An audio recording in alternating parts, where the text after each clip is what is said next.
जिस प्रकार आग का स्वभाव होता है जलाना, पानी का स्वभाव होता है गीला करना, उसी प्रकार मन का स्वभाव होता है हमेशा विचारों से भरे रहना। जी हाँ, आपने सही सुना। सुनने में थोड़ा आपको अजीब सा लग सकता है, लेकिन यही सत्य है कि हमारा मन कभी भी खाली नहीं रह सकता। उसकी प्रवृत्ति ही ऐसी है। बचपन से जिस प्रकार के समाज में, जिस प्रकार की हम विचारधारा में पले बड़े हैं, वही विचारधारा हमारे मन में भरी रहती है। हमारे मन की एक प्रवृत्ति हो जाती है कि वह खाली नहीं रह सकता।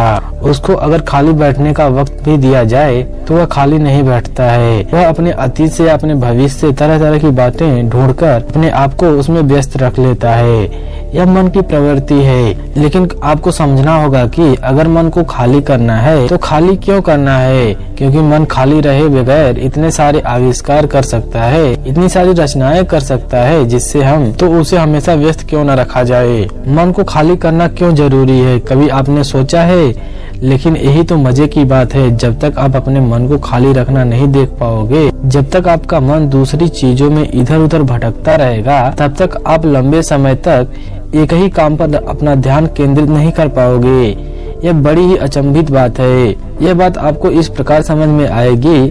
जरा सोचिए कि एक कॉपी में पहले से ही बहुत कुछ लिखा हुआ है और वहाँ पर नया लिखने के लिए कोई भी जगह नहीं बची हुई है। तो जरा आप सोचिए कि आप उस पर कैसे लिख पाएंगे। पहले आपको जो उस स्लेट पर लिखा गया है उसको मिटाकर खत्म करना होगा, उसी के बाद आप उस पर कोई नई चीजें लिख सकते हो। उसी प्रकार अगर हम मन को स्वतंत्र करना चाहते हैं, आजाद करना चाहते हैं, और हम चाहते हैं कि हमारा जो चित्त है, हमारी जो संवेदना है, उन्हें हर तरह का जोश और उत्साह जगा रहे, इसीलिए किसी भी काम को, एक ही काम को लंबे समय तक करने के लिए एक ही विधि है, और वह है आप अपने मन को खाली कर दो, उसको छोड़ दो, उसको स्वतंत्र कर दो, उसको अपने उड़ान भरने दो, उसको उड़ने दो जितना उड़ रहा है। देखो फिर वह रचनाओं का एक नया सागर लेकर तुम्हारे पास आएगा। आपका मन असीम संभावनाओं से भरा है। वह यह सब कुछ कर सकता है जो हमारा दिमाग, हमारा मस्तिष्क सोच सकता है। इसलिए अपनी कल्पनाओं को उड़ने दो, नई उड़ान दो उसको, और अपने मन की स्लेट को खाली कर दो।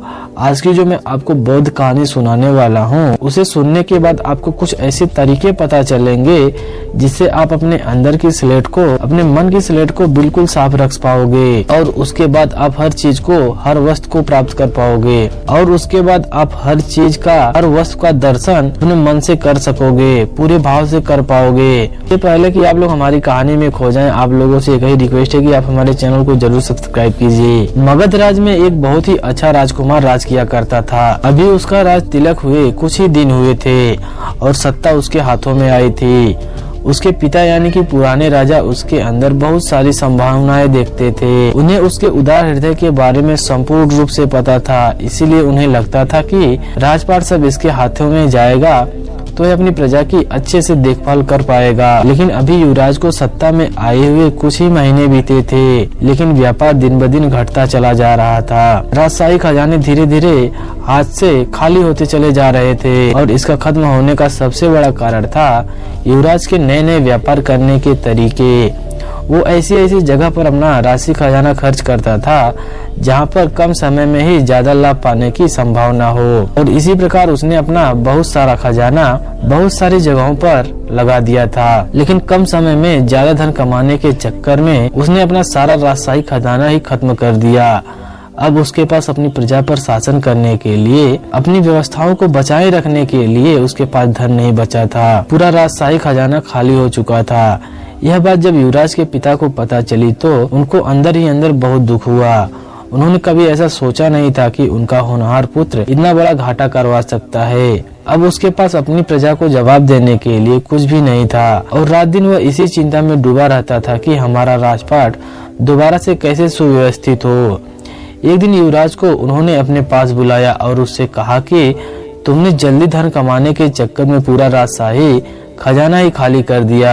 तुमने आखिर मुझसे एक बार भी क्यों नहीं पूछा कि कैसे लाभ कमाते हैं। मुझे यह दुख नहीं है कि मेरा राजशाही खजाना खाली हो गया, मुझे दुख यह है कि मेरा बेटा नाकामयाब कैसे रहा। तुम बताओ, तुम्हारे सारे व्यापार चौपट क्यों हो गए, राजशाही खजाना खाली क्यों हो गया। यह सुनकर युवराज ने मुरझाए हुए चेहरे से कहा, मेरा मन बहुत ही चंचल था, मैं अपने मन को पहचान ही नहीं पाया। वो मुझे ऐसी ऐसी दशाओं में भटकाता रहा जहाँ से जल्दी लाभ पाने के अवसर देते थे, लेकिन मेरी समझदारी ही मेरे लिए सबसे बड़ी बेवकूफी बन गई। नए नए व्यापार करने के तरीकों से मैं अपने अंदर ही अंदर कितना भर गया था कि मुझे समझ में नहीं आ रहा था कि मुझे किस व्यापार में अपना धन लगाना चाहिए और किस में नहीं लगाना चाहिए। कृपया करके मेरा मार्गदर्शन कीजिए ताकि मैं अपनी व्यवस्थाओं को, अपनी की हुई गलतियों को फिर से सुधार सकूं, फिर से एक नया राज्य सुव्यवस्थित कर सकूं।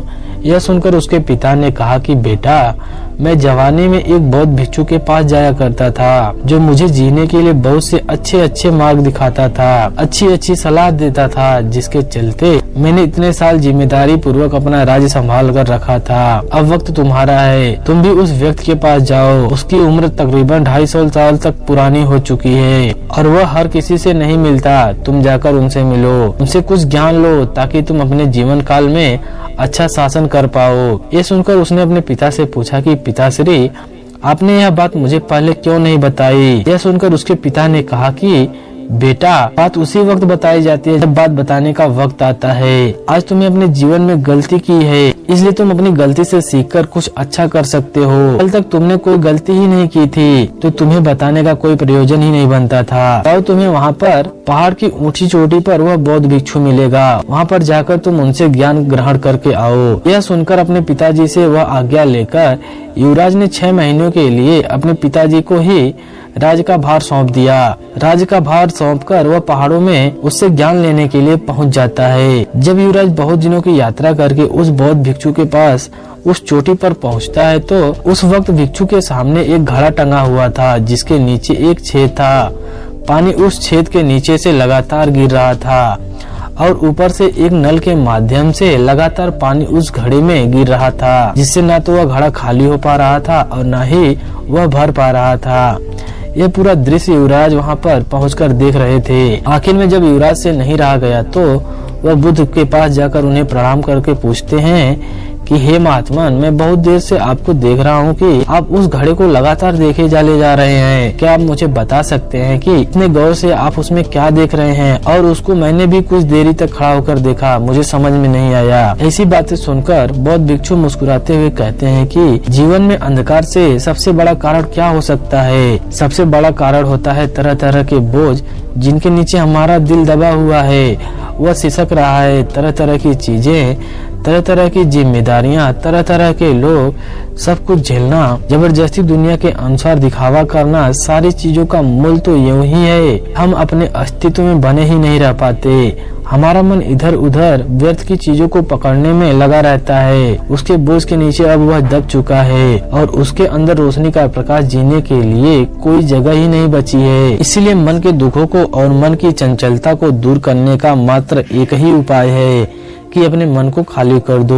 यह सुनकर युवराज ने उत्सुकता से पूछा कि हे महात्मा, तो हमने भी सुना है कि मन को खाली करने से एक अभूतपूर्व आनंद की प्राप्ति होती है, लेकिन मन को खाली कर पाना कोई मजाक थोड़ी ना है। आप लोग इतनी तपस्या करते हो, इतनी साधनाएं करते हो, तो शायद आप अपने मन को खाली कर रख पाते हो, लेकिन जो इंसान घर गृहस्थी वाला है वो अपने मन को किस प्रकार खाली रख पाएगा? क्योंकि उसको जिम्मेदारियों का निर्वाह करना होता है, उसे तरह तरह की बातें याद रखनी पड़ती है, जिसकी वजह से वह समाज में रह पाता है, अपने बीवी बच्चों को पेट पाल पाता है। इसका उत्तर देते हुए वह बौद्ध भिक्षु वहाँ से उठकर वहाँ के आसपास के फूलों के पास घूमने लगते हैं और कहते हैं कि मन को खाली करने का मतलब यह नहीं है कि हम अपनी जिम्मेदारियों को छोड़ दें, हम अपनी जिम्मेदारियों को भूल जाएं। नहीं, मन को खाली करने का मतलब होता है कि अपनी जिम्मेदारियों के साथ अपने मन को समझें और व्यर्थ का बोझ, व्यर्थ की चीजें अपने चित्त पर पड़ने ना दें, जिसकी वजह से हमारा चित्त हमेशा निर्मल बना रहेगा।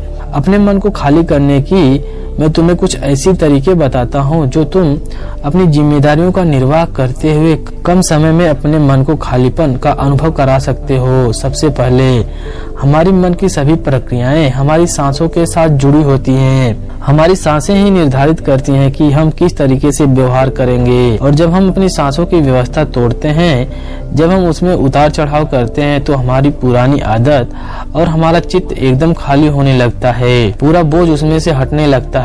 जैसे कि तुम कोई ऐसा व्यायाम कर सकते हो जिससे कि तुम्हारी सांसें उखड़ने लगे, तुम्हारी सांसों के चलने का जो क्रम है वह टूटने लगे, और उस वक्त जब तुम्हारी सांसें उभरने लगती हैं तो तुम्हारे विचार एकदम खाली हो जाते हैं। और यही रहस्य है, जब भी तुम्हारी सांसें, जैसे कि तुम बहुत दूर तक तेजी से दौड़ सकते हो, कोई गाना गा सकते हो या नाच सकते हो इत्यादि, ऐसे बहुत से काम तुम कर सकते हो, जिसकी वजह से तुम्हारी जो सांसों की व्यवस्था है, तुम्हारी सांसों का जो क्रम है वो टूटने लगे। मन को खाली करने के लिए एक दूसरी बात समझने की यह है कि हम अनजान लोगों के साथ बातचीत करने की कोशिश करें। आपको लगता होगा कि मन को खाली करने के लिए अजनबी लोगों से बात करने का क्या मतलब बन सकता है, लेकिन यह बात समझने की है कि जब हम अजनबी लोगों से बात करते हैं तो हमारे मन का भय, हमारा खुद को आकलन करने का नजरिया, वह सब कुछ टूटता है। हम अक्सर किसी भी अजनबी आदमी से इसलिए बात नहीं करते कि पता नहीं वह क्या सोचेगा, मैं तो उसको जानता भी नहीं हूँ, उससे मैं क्या बात करूं। लेकिन जब आप पहले शुरुआत करते हैं किसी अजनबी से बात करने की, तो आप खुद का आकलन करने की बजाय सीधा मैदान में कूद पड़ते हैं। इसकी वजह से आदमी का जो जजिंग नेचर होता है, खुद को आंकने का एक नजरिया होता है, उसकी जो विचारधारा होती है वह सब अच्छी बनने लगती है और जो मन है वह खाली होने लगता है। इसके बाद तुम अपने मन को खाली करने के लिए बच्चों के साथ समय व्यतीत कर सकते हो। बच्चों के साथ जब हम अपना समय व्यतीत करते हैं तो हम भी बच्चे हो जाते हैं, हमारा मन एक बच्चे की तरह निर्मल हो जाता है। और इसीलिए अगर आप छोटे बच्चों के साथ अपना समय व्यतीत करते हैं तो उससे भी आपका मन खाली होने लगता है और एक बच्चे की तरह आपका मन निर्मल होने लगता है। आखिरी लेकिन सबसे जरूरी सूत्र मन को खाली करने के लिए जो मैं तुम्हें बताने जा रहा हूँ, उसे बड़ा ध्यान से तुम सुनना। यह कहते हुए बौद्ध भिक्षु ने उससे कहा कि अपना जो भी तुम काम करते हो उसे पूरी जागरूकता के साथ करो, उसमें पूरा रम जाओ, उस काम को अपना सब कुछ मान लो। इधर उधर से अपने सारे कामकाज को छोड़कर अपने विचार को एक ही जगह केंद्रित करके संगठित करके सिर्फ यह सोचो कि सिर्फ यह काम है जो मुझे इस पल में करना है। हमारे द्वारा सुनाई गई कहानी आप लोगों को कैसी लगी कमेंट सेक्शन में जरूर बताइए। ऐसे ही और वीडियो देखने के लिए हमारे चैनल को जरूर सब्सक्राइब कीजिए। अगर आप हमारी इस वीडियो को फेसबुक पेज पर देख रहे हैं, पेज को प्लीज फॉलो कीजिए। धन्यवाद।